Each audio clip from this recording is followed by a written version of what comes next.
ఉద్యమం నాటి నుంచి మీరు ఉన్నారు కాబట్టి ఒక క్వశ్చన్ అడుగుతున్నాను. సో బేసిక్గా ఏంటంటే టీఆర్ఎస్ పార్టీ అధికారంలోకి వచ్చిన తర్వాత బీసీలకు అసలు ఏమాత్రం అంటే కేసీఆర్ ఎప్పుడు పెద్దపీట వేయలేదా?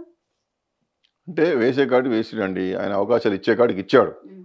అని ఒక ఎన్టీ రామారావు మాదిరిగా ఆయన చూడలేము, ఒక రాజశేఖర రెడ్డి మాదిరిగా ఆయన చూడలేము. మరి కేసీఆర్ని ఏ విధంగా చూడొచ్చు? కేసీఆర్ గారు కొన్ని సంక్షేమ పథకాలు చేయడం జరిగింది. ఉమ్. ఆయన అంటే ఆయనకు వచ్చినాడు, ఆయన పరిస్థితి ఏంటంటే తెలంగాణ రాష్ట్రాన్ని అన్ని రంగాల్లో అభివృద్ధి పదంలోకి తీసుకుపోవాలి. ఉమ్. నెహ్రూ గారు భారతదేశానికి తొలి ప్రధానమంత్రిగా ఏ విధంగా దేశాన్ని నిర్మాణం చేయాలనో, తొలి ముఖ్యమంత్రిగా రాష్ట్రాన్ని నిర్మాణం చేసే కార్యక్రమం ఉన్నది. ఎట్లేదైనా టైం అయితే ప్రాసెస్. అంటే నేను వినండి, అందుకని ఆయన ఇరిగేషన్ సంపూర్తిగా చేయాలి, పవర్ తీసుకురావాలి, అభివృద్ధి కార్యక్రమాలు జరగాలి. అందుకని ఇవన్నీ చేస్తూ చేస్తూ వస్తున్న క్రమంలో ఎస్సీ ఎస్టీ బీసీల సముద్రానికి కూడా కొన్ని కార్యక్రమాలు చేశాడు. కానీ నాకేమనిపిస్తుంది అంటే ఎన్నికలు అనేసరికి గెలుపు గుర్రాలు కావాలి, ధనం ఉన్నవాడు కావాలి, కులం ఉన్నవాడు కావాలి. ఈ ధనము కులము వాళ్ళే గెలుపు గుర్రాలు. ఈ గెలుపు గుర్రాలను పెట్టుకొని మాత్రమే ఎన్నికల్లో పోయిండు. వాళ్ళని మాత్రమే వాళ్ళ ద్వారా గెలిచి అధికారంలోకి వచ్చి సంక్షేమ పథకాలను మాత్రమే పెద్దగా ఇచ్చే కార్యక్రమాలు చేశాడు ఎస్సీ ఎస్టీ బీసీలకు. మరీ ముఖ్యంగా నాకేమనిపించిందంటే కొన్ని నామినేటెడ్ పదవుల్లో చిన్న చిన్న బీసీ కులాలకు సంబంధించినటువంటి వాళ్ళకు ఎమ్మెల్సీలుగా రాజ్యసభ సభ్యులుగా అవకాశం ఇవ్వాల్సి ఉండే, వారికి అవకాశం ఉండే, కానీ అది ఇవ్వలేకపోయినారు. మళ్ళీ అధికారంలోకి వస్తే ఏం చేసేవాడో నాకు తెలియదు. కానీ సరే, నాలాంటి వాడిని గుర్తించి బీసీ కమిషన్ చైర్మన్ చేసిండు, మెంబర్ చేశాడు, నేను కాదనడం లేదు. కానీ సంచార విముక్త జాతులు ఉన్నాయి, 130, 140 కులాల్లో చాలా కులాలకు ఏ రిప్రజెంటేషన్ లేనటువంటి వాళ్ళు ఉన్నారు.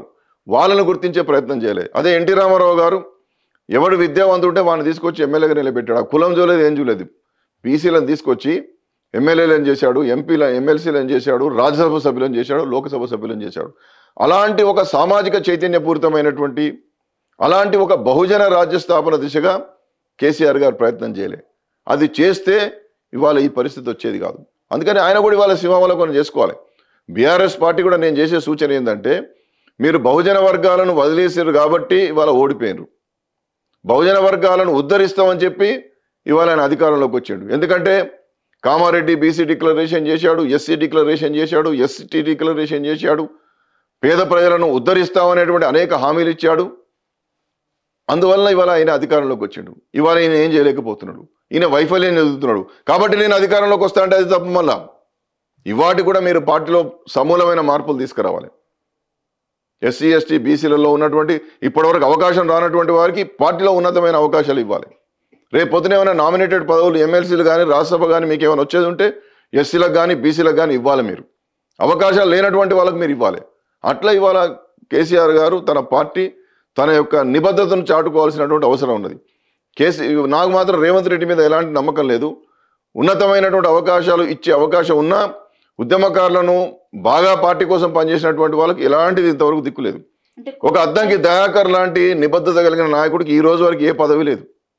ఒక బెల్లయ్య నాయకుడు లాంటి ఒక ఉన్నతమైనటువంటి గిరిజన నాయకుడికి ఒక కార్పొరేషన్, చిన్న గిరిజన కార్పొరేషన్ చైర్మన్ ఇచ్చాడు. అంటే ఉన్నతంగా పనిచేసి పార్టీ కోసం పనిచేసే వాళ్ళకి ఏం లేదు. ఒక దాసోజు శ్రావణ్ లాంటి నాయకుడిని ఇరిటేషన్ గురి చేసిండు, ఆయన మళ్ళీ పార్టీ వదిలిపెట్టి వెళ్ళిపోయేటట్టు చేసిండు. కాబట్టి ఈయన ఎస్సీ ఎస్టీ బీసీల సముద్రానికి ఈయన ఏం పనిచేయడు, రాజకీయంగా ఎదగడానికి ఈయన సహకరించాడు. అవునండి, రాజకీయ అధికారం ఉంటేనే కదా, ఏమైనా చేయగలుగుతాము. నేను బీసీ కమిషన్ చైర్మన్ ఉన్నా కాబట్టి నా దగ్గరికి ఎవడొచ్చినా మా వాళ్ళకు నేను చేయగలిగిన. నేనే లేకపోతే ఎవడొస్తాడు?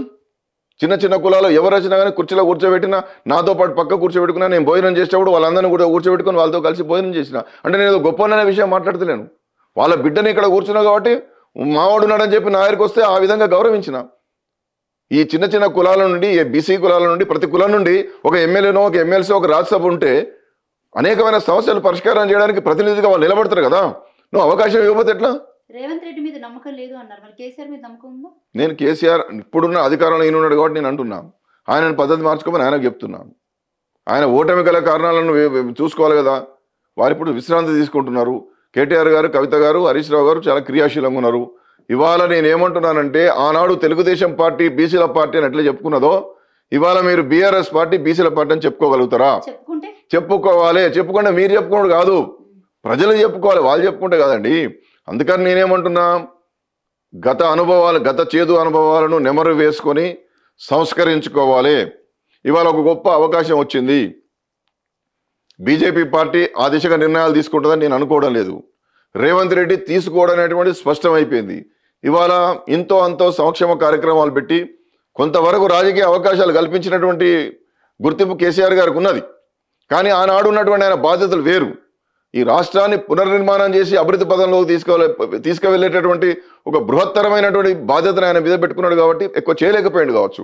మళ్ళీ ఈనాడు అధికారం వస్తే చేసేవాడు కావచ్చు. కానీ ఇవాళ నేనేమంటున్నానంటే పార్టీని పూర్తిగా సమూలంగా సంస్కరించి పార్టీల్లో ఈ యొక్క బహుజన వర్గాలకు పెద్దపీట వేయాలని చెప్పి నేను కోరుతా ఉన్నాను. అప్పుడు మీకు అవకాశం వస్తుంది. అంతేకాకుండా ఇవాళ మేమేమనుకుంటున్నామంటే ఇవాళ కాంగ్రెస్ పార్టీ మాకు న్యాయం చేయదు రేవంత్ రెడ్డి ఉన్నంతకాలం. బీఆర్ఎస్ పార్టీ అధికారంలో లేదు, బీజేపీ పార్టీ అధికారంలో ఉన్నా ఈ రాష్ట్రంలో ఒరుగుతున్నది ఏం లేదు. అందుకోసం కేవలం వాళ్ళు ఇచ్చేటటువంటి హామీల కోసమో వాళ్ళు ఇచ్చేటటువంటి పథకాల కోసమో ఎదురు చూసే కంటే కూడా అందరం సంఘటితమై ఒక రాజకీయ పార్టీని కనుక మనం పెట్టుకోగలిగితే ఈ డబ్బులకు ఈ మద్యానికి ఇతరత్ర తాయిలాలకు మనం భయపడకుండా మనం కేవలం మన రాజ్యాధికార లక్ష్యం దిశగా కనుక ముందుకు పోతే ఖచ్చితంగా మనకు అధికారం వస్తుంది. ఆ దిశగా వాళ్ళు ఆలోచించామని చెప్పి ప్రజలను చైతన్యవంతం చేసేటువంటి దిశగా మేము ముందుకు పోతా ఉన్నాం. మరి చూడాలి భవిష్యత్తులో ప్రజలు ఆశీర్వదించి కలిసి వస్తే తప్పనిసరిగా సక్సెస్ అవుతాం. ప్రభుత్వంలో చూసుకున్నట్లయితే బీసీలకు నిజంగానే పెద్దపీట వేశాడని చెప్పాలి. ఎందుకంటే పద్మారావు గౌడ్కి డిప్యూటీ స్పీకర్ ఇవ్వడం జరిగింది, మీకేమో బీసీ కమిషన్ చైర్మన్ కూడా ఇవ్వడం జరిగింది. అలాగే కొంతమంది బీసీలకి నిజంగానే పార్టీలో పెద్దపీట వేసినట్టే ఉంది కదా. నేనేమంటున్నానంటే ఒక పద్మారావు గౌడ్కో, ఒక శ్రీనివాస్ గౌడ్కో, ఒక స్వామి గౌడ్కో, ఒక కృష్ణమోహన్కి ఇస్తే కాదు. చాలా కులాలకు 130 కులాల్లో నేనేమంటున్నా, మీరు గెలుపు గుర్రాలనేటువంటిది ఒకటి పెట్టుకున్నారు కాబట్టి నిలబడే దాంట్లో వాళ్ళని పెట్టుకోండి. నిలబడి ఎన్నికల్లో గెలిచే దాంట్లో ప్రత్యక్ష ఎన్నికల్లో వాళ్ళకి పెట్టండి. గెలుపుతో సంబంధం లేనటువంటి లేదా నామినేటెడ్ పదవులన్నా అన్ని కులాలకు అవకాశం కల్పించాలి కదా, సమన్యాయం చేయాలి కదా. మీరు సమన్యాయం చేయలేదు కాబట్టి ఈ పరిస్థితి వచ్చింది. ఇప్పటికైనా నిర్ణయాలు మార్చుకొని అందరినీ దగ్గర తీసుకుంటే భవిష్యత్తు ఉంటుంది. ఏ రాజకీయ పార్టీ అయినా సమాజంలో ఉన్నటువంటి అన్ని వర్గాల పక్షాన ఉంటేనే అభివృద్ధి చెందుతుంది. ఇవాటికి కూడా ఈ చంద్రబాబు నాయుడు అయినటువంటి నిలబడగలుగుతున్నాడంటే బికాస్ ఆఫ్ బీసీస్. చిన్న కమ్యూనిటీస్ కూడా గొప్ప అవకాశాలు వచ్చినాయి. అది గమనించరా? రాజశేఖర రెడ్డి గారు కూడా అనేక మంది చిన్న కమ్యూనిటీస్కి అవకాశం ఇచ్చాడు. బీసీలు అంటే కనిపించే 4-5 కులాలే కాదు కదా, 140 కులాలు ఉంటాయి. ఒక్కొక్క కులాన్ని వాళ్ళ రిప్రజెంటేషన్ ఏంది, విద్యా ఉద్యోగ రంగంలో వాళ్ళు ఎట్లా ఉన్నారు, రాజకీయ రంగంలో వాళ్ళు ఏమైనా ఉన్నారా, ఆర్థికంగా నిలబడగలుగుతున్నారా, వాళ్ళ జీవన స్థితిగతులు ఏ విధంగా ఉన్నాయని చెప్పి ఒక అధ్యయనం చేసి వారి జీవన ప్రమాణాలు పెంచడానికి వారిని అభివృద్ధి పదంలోకి తీసుకురావడానికి ప్రయత్నం చేద్దా. అది గతంలో కొంత తగ్గింది కాబట్టి వాళ్ళు అట్లయినరు. ఈయన ఏం చేస్తలేడు కాబట్టి గొప్ప అవకాశం వచ్చింది. మేమేమనుకుంటున్నాం అంటే ఈ రాజకీయ పార్టీల మీద ఇంకా మనం నమ్మకం పెట్టుకునే దానికంటే కూడా మనమే ఏకమై ఒక రాజకీయ పార్టీగా రూపాంతరం చేస్తే ఎట్లుంటుందని చెప్పి మేము ఆలోచిస్తా ఉన్నాం.